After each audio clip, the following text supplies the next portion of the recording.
네, 오늘 본문에는 요한이 본 거룩한 성 예루살렘의 그 환상은 주님의 재림으로 모든 제약이 제거되고 교회의 영광이 온전히 나타나는 그러한 모습을 우리에게 보여주고 있습니다. 본문에서 묘사되고 있는 새 예루살렘의 모습은 창세기의 에덴 동산을 연상하게 하는 모습입니다. 새 예루살렘의 모습은 에덴 동산의 그 회복의 그 모습을 우리에게 보여주고 있습니다. 에덴 동산의 회복을 넘어서 영광스러운 모습으로 되리라고 오늘 우리에게 말씀해 주고 있습니다. 우리가 잘 아는 것처럼 하나님은 천지를 창조하시고 사람을 에덴 동산에 살게 하셨습니다. 에덴은 온 세상을 적시는 네 가나의 근원지였고 이는 에덴이 온 세상의 중심지 수도였다는 뜻입니다. 그리고 아담과 하와를 통해서 에덴을 다스리게 했습니다. 그러나 그들은 죄악을 범하였고 그것에서 쫓겨났고 에덴은 파괴되었습니다. 오늘 말씀에서 나오는 그 새 예루살렘은 그 에덴이 다시 회복된 새 에덴과 같은 모습을 보여주고 있습니다. 그 새 예루살렘이 어떠한 모습인지 오늘 성경에서 같이 살펴보면요, 그 모습은 생명수의 강이 흐르고 있습니다. 풍성한 생명이 넘치도록 그 가득한 모습입니다. 생수의 강은 오늘 우리에게 주어진 성령과 관계가 있습니다. 예수님이 약속하신 생수의 강, 그 성령을 상징하고 있는데요. 이 요한이 이 말씀을 기록될 때 예수님께서 승천하시고 성령이 임재하여서 요한은 성령의 현재적 체험을 경험하고 있었는데 그 새 예루살렘에서는 이 성령의 역사하심, 성령의 임재가 영원하고 완전하게 경험될 것이라고 우리에게 이야기해주고 있습니다. 성령님은 이 땅에서도 임재하셔서 지금 우리와 함께 하시지만 새 예루살렘에는 죄나 어두움이 없기 때문에 넘치는 강과 같이 더욱더 충만하게 우리의 임재하여 주시고 우리에게 함께하게 되실 것입니다. 그리고 또 새 예루살렘의 모습에는 생명나무가 있는데 생명나무에는 12가지 풍성한 열매를 맺고 그 잎사귀들은 만국을 치료하게 될 거라고 오늘 말씀에서 우리에게 이야기해주고 있습니다. 이러한 에덴의 모습은 생명수의 강을 통해 신자들이 누릴 영원한 생명과 풍부한 공급을 우리에게 말씀해주고 있습니다. 우리가 잘 아는 것처럼 세상의 많은 대부분의 모든 사람들, 세상의 권력을 가진 사람들은 자신의 번영과 안위를 위해서 살아갑니다. 자신의 더 좋은 자리를 위해서 자신이 가진 권력과 능력들을 사용합니다. 그러나 새 예루살렘은 온 세상에 생명을 주고 세상을 살리는 역할을 한다고 우리에게 말씀해 주고 있습니다. 왜 그러냐면 새 예루살렘에는 더 이상 저주가 없다고 우리에게 말해주고 있기 때문입니다. 이는 완성된 하나님의 나라의 가장 중요한 특징 중에 하나입니다. 이스라엘이 가나안을 정복할 때 하나님은 그들 앞에 축복과 저주를 함께 두시었습니다. 하나님의 명령을 듣지 않고 다른 신을 따르면 저주가 임하리라고 하나님은 말씀하셨습니다. 그리고 하나님 말씀을 따르면 너희들이 대세토록 축복받을 것이라 이렇게 이스라엘 백성들에게 말씀하셨습니다. 그런데도 이스라엘은 온전치 않은 모습으로 하나님과 동행하지 않았습니다. 많이 불순종하였고 이방신들을 섬겼습니다. 그래서 그들은 항상 저주를 당하였고 쫓기는 신세가 되었던 것을 우리는 말씀을 통해 잘 알 수 있습니다.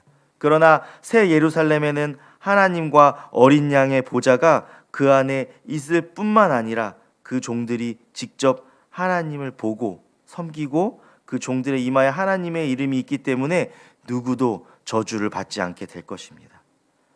이처럼 새 예루살렘에 들어간 성도들이 누릴 수 있는 최고의 복은 사절에 나오고 있는 것처럼 하나님의 얼굴을 보는 것일 것입니다.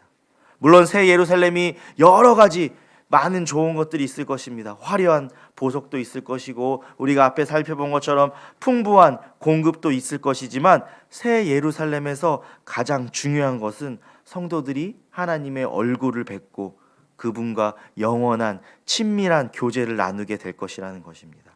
아무리 화려한 낙원도 아무리 좋은 것도 하나님과 어린 양이 계시지 않다면 그곳은 지상 낙원이 아닐 것입니다. 우리가 오늘 이 말씀을 이해하면서 우리가 성경의 글로 다 이해할 수 없지만 하나님을 믿는 성도들이라면 이러한 모습들을 상상해보고 그려볼 것입니다. 또 마음속에 새겨볼 수 있을 것입니다. 하나님 앞에서 하나님을 대면하고 하나님과 교제하며 함께 살아가는 그 모습, 우리들이 한 번쯤은 그려보고 마음속에 생각해 볼 수 있을 텐데요. 새 예루살렘에서는 이 모든 것들이 이루어지는 것입니다. 하나님을 믿는 모든 성도들의 목적지가 바로 그곳일 것입니다. 여기 계신 성도님들도 마찬가지이지만 이곳에 나온 모든 성도님들도 그 기쁨과 영광을 누릴 그날까지 믿음의 걸음을 하루하루 가시기를 소망합니다. 하나님이 빛이 되시기 때문에 그곳에는 5절 말씀과 같이 등불과 햇빛이 쓸데없고 어두움이라고는 찾아볼 수 없는 곳이 되는 것입니다. 죄가 없고 죄가 없으니 저주가 없고 죽음이 없는 곳이 바로 하나님이 다스리시는 거룩한 성, 그 예루살렘인 것입니다. 오늘의 본문의 모든 것은 주님이 다시 오실 때 완성될 이상적인 모습입니다. 그러나 성도된 우리는 이 새 예루살렘에 들어갈 때까지 완전하진 않지만 오늘 요한이 보고 기록된 것처럼 이러한 모습으로 교회를 세워나가야 할 줄 믿습니다. 그렇게 교회를 만들어 가기 위해 우리는 노력해야 하는 것입니다. 교회는 세상과 다르게 구별되어서 세상에 생명을 주고 세상에 먹이고 치유하는 역할을 감당해야 합니다. 우리는 이러한 교회를 세워나가기 위해 기도해야 하고 노력해야 하는 것입니다. 교회는 영적인 능력을 가지고 있기 때문에 세상과 다르게 세상을 살리고 치유할 능력이 있게 되는 것입니다. 그러한 교회가 예수 그리스도가 머리 되시고 이 땅에 세우신 교회의 모습일 것입니다. 우리는 그러한 교회를 세워야 하는 사명을 가진 사람들입니다. 그 교회 위에 하나님의 나라가 임하고 하나님의 통치가 이루어지게 될 것입니다. 그러나 우리가 살아가다 보면 우리는 부족하고 연약한 사람들이라 교회의 이런 사명을 잊고 살아갈 때가 많이 있습니다. 교회의 성도인 우리들도 마찬가지인 것입니다. 세상과 구별되어 다르게 살아가야 하는데 세상과 똑같은 모습으로 살아갈 때가 많이 있습니다. 세상에서 뿐만 아니라 교회 안에서도 세상과 같은 모습을 나타날 때가 많이 있는 것 같습니다. 하나님의 사명을 잊어버리고 우리가 세상을 쫓아 세상을 바라보고 살아갈 때가 많은 우리의 모습들을 돌아보게 됩니다. 앞에 살펴본 것처럼 이스라엘 백성들에게 하나님의 말씀을 따르면 축복이 주어지고 하나님을 거부하면 저주를 주신다는 그 말씀을 우리에게도 동일하게 적용해 볼 때 하나님이 우리에게 교회를 세우라는, 더욱더 건강한 교회를 세우라는 사명을 주셨는데 우리가 그 말씀을 따라 건강한 교회를 세워나가면 하나님이 축복을 주시고, 그렇지 않고 세상을 따라가면 우리도 그와 같은 저주를 받게 될 것입니다. 성도인 우리가 교회에 주어진 사명을 잊어버리고 교회를 해치고 있는 것은 아닌지 우리의 삶을 돌아보게 됩니다. 더욱더 하나님 말씀으로 하나님의 건강한 교회를 세워나가는 성도들이 되시기를 소망합니다.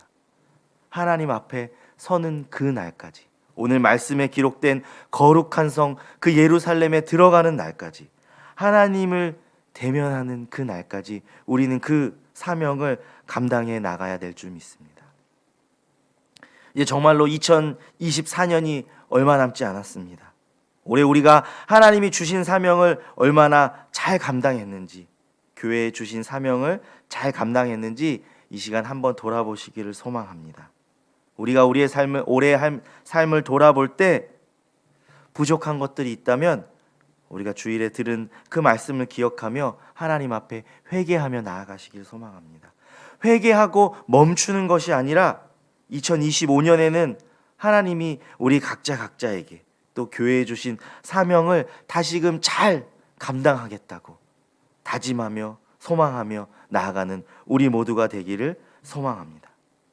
그래서 하나님을 만나는 그날까지, 하나님 앞에 서는 그날까지, 그때 하나님이 주시는 그 기쁨에 참여하는 모든 성도들이 되기를 소망합니다. 하나님을 대면하는 기쁨이, 하나님과 먹고 마시는 기쁨이, 하나님과 함께 영원한 생명을 사는 그 기쁨이 상상으로만 해도 얼마나 크고 놀라울지 기대가 됩니다. 그 기쁨을 기대하며 그 기쁨에 참여하는 모든 성도님들이 되시기를 주님의 이름으로 소망합니다. 이 시간 같이 기도하도록 하겠습니다.